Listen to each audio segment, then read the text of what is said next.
Throughout history there have been remarkable leaders who conquered vast territories, reshaped empires and left an indelible mark on the world. We will explore the lives and legacies of the top 7 greatest conquerors of all time.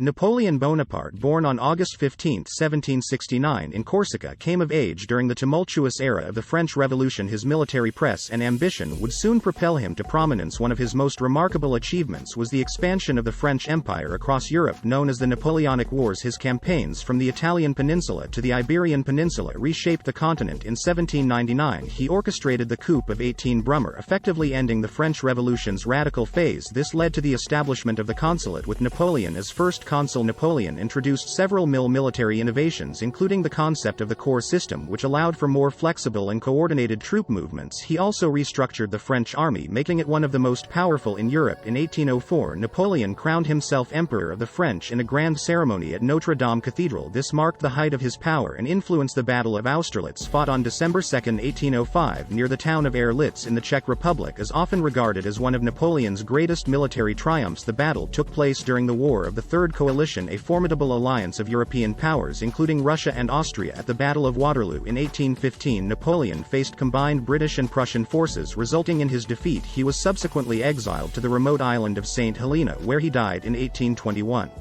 Julius Caesar, born in 100 BCE into a patrician family, had a profound influence on Rome, marking the transition from the Roman Republic to the Roman Empire. His early life was marked by political turmoil in Rome, characterized by civil wars and power struggles among the aristocracy. Caesar's military journey commenced as a young officer in Asia Minor, where he exhibited his early signs of military talent. Over time he ascended the ranks and gained prominence for his remarkable leadership during the Gallic Wars from 58 BCE to 50 BCE. These campaigns significantly expanded Rome's territory and bolstered its wealth. Caesar's military strategies in Gaul displayed his ability to adapt to diverse terrains and maintain the unwavering loyalty of his legions. The Battle of Frailes in 48 BCE was a defining moment in Caesar's career. Facing Pompey's numerically superior forces, Caesar implemented brilliant tactics, including a strong central flank and a cavalry charge, to secure a decisive victory. His ability to maintain the loyalty of his legions was evident in this battle. After defeating Pompey in the Roman Civil War, Julius Caesar pursued him to Egypt. During his time in Alexandria, Caesar found himself caught in the power struggle between Cleopatra and her brother Clodius the Free. His military skill was instrumental in securing Cleopatra's throne and establishing her as a loyal ally of Rome. Caesar's political power and increasing autocracy raised concerns among some senators who perceived him as a threat. On the Ides of March in 44 BCE, Julius Caesar was assassinated in a conspiracy led by senators including Brutus and Cassius. His assassination plunged Rome into further turmoil and ultimately paved the way for the Roman Empire under his grandnephew Octavian, later known as Augustus.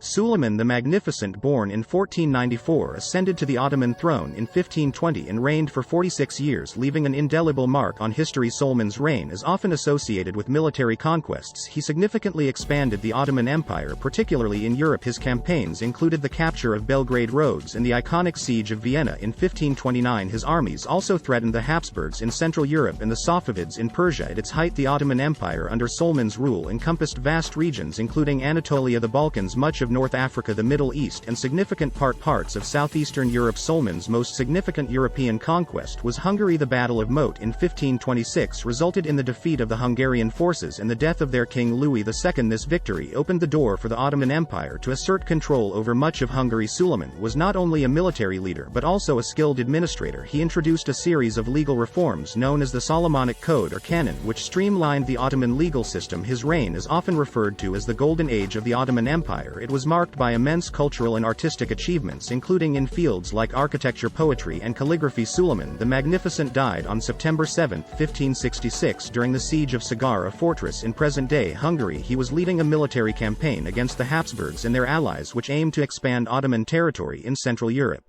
Cyrus the Great, born either in 576 or 590 BCE, emerged as one of the most remarkable figures in ancient history. He was the founder of the Aeneid Empire, also known as the Persian Empire, which extended from modern-day Turkey and the eastern Mediterranean to the borders of India, covering a vast and diverse territory. Cyrus ascended to the throne around 559 BCE after a period of internal strife among the Persian tribes. His early years as a ruler involved consolidating power and bringing stability to the region. Cyrus began his expansion by defeating the Median Empire led by King Asus in the conquest of Media in 550 BCE. This victory marked the start of the Aeneid Empire's growth. One of Cyrus's most famous conquests was the capture of Babylon, one of the most significant cities in the ancient world. His victory was seen as a symbol of divine favor, and he is often remembered for his tolerant and benevolent treatment of conquered peoples. He often used psychological warfare to his advantage, spreading rumors and creating confusion among his enemies. One of his most significant contributions to history is the Cyrus cylinder, an ancient clay cylinder inscribed with cuneiform text, often hailed as an early declaration of human rights. It outlines Cyrus's policies of religious tolerance, freedom, and repatriation of displaced peoples. Cyrus is celebrated for his religious tolerance, allowing subjects to practice their faith freely. His respect for diverse beliefs and cultures laid the foundation for the multicultural Persian Empire. Cyrus the Great met his end in 530 BCE during a campaign against the Mate, a nomadic people to the northeast of the Persian Empire's borders in an area roughly corresponding to modern-day Central Asia. Timur, also known as Tamerlane, was born in 1336 in Keshe city in present-day Uzbekistan. He belonged to the Bears tribe, part of the larger Mongol Empire's legacy. His birth name was Timur Ghani. The Transoxiana Empire under the leadership of Timur spanned across Central Asia, encompassing regions from modern-day Uzbekistan to as far west as Anatolia, Turkey, and as far south as northern India. Timur emerged as a powerful military leader in the 1360s, gradually consolidating his control over Central Asia and Persia. His campaigns were marked by ruthless efficiency and brutality. In 1398, Timur led a devastating campaign into northern India, sacking Delhi and causing widespread destruction. It's estimated that his forces killed thousands, leading to one of the bloodiest episodes in Indian history. Timur often used psychological warfare, spreading fear among his enemies by employing horrific tactics like building pyramids of skulls from his slain foes. He was a master of strategic deception, using false retreats to draw enemy forces into traps. He also utilized war elephants, archers on horseback, and mounted artillery effectively. One of Timur's most famous battles was the Battle of Onora in 1402 against the Ottoman Sultan Bayezid. Timur's forces, though outnumbered, employed clever tactics, including the use of war elephants, and managed to defeat the Ottoman army. This victory significantly weakened the Ottoman Empire and resulted in the capture of Sultan Bayezid. A rare event in the history of the Ottoman sultans, Timur died in 1405 while on a military campaign in China. His death marked the end of his extensive conquests and the beginning of a period of internal strife within his empire.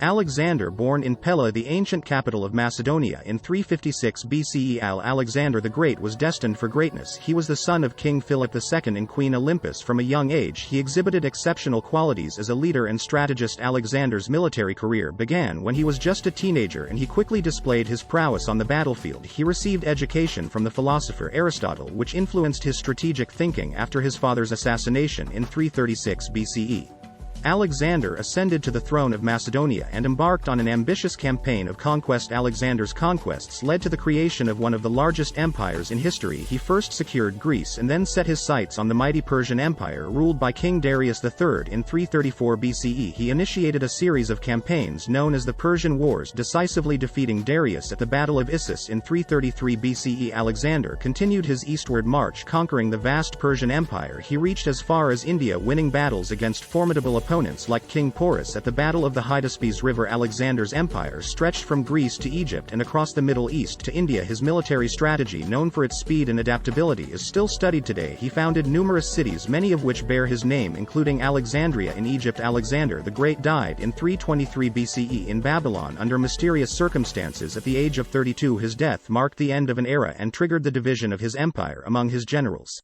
Genghis Khan, born with the name Temujin, displayed exceptional leadership skills. He united several Mongol tribes, a feat never achieved before. This unification of the Mongols marked the first step toward creating a powerful and unified Mongol nation. The Mongol Empire, under the leadership of Genghis Khan and his successors, stretched from Eastern Europe, including parts of modern-day Russia, Ukraine, and Hungary, to the Middle East, encompassing Persia, Mesopotamia, and Anatolia. It also extended into Central Asia, China, and the Korean Peninsula. This immense empire became the largest continuous land empire in history, covering approximately 22% of the world's total land area. At the time, Genghis Khan was a military genius known for his innovative tactics and strategies. He organized his armies into a disciplined and mobile force, utilizing cavalry and siege warfare techniques that made them nearly invincible. Genghis Khan's rule brought a period of relative peace and stability known as the Pax Mongolica. The empire facilitated cultural exchange, changes, and trade along the Silk Road connecting east and west. His reign allowed for the free movement of people, ideas, and goods across vast territories. His legacy is immense. He left behind an empire that would be expanded upon by his successors, including his grandsons Kublai Khan and Hulagu Khan. Genghis Khan died in 1227, but the exact circumstances of his death remain a mystery. He was buried in an unmarked grave in accordance with Mongol tradition to keep his final resting place hidden. His empire was divided among his sons and grandsons, leading to the establishment of various castes.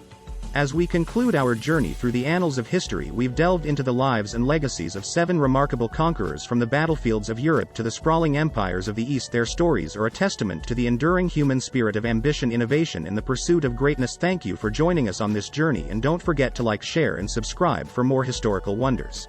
Thanks for watching.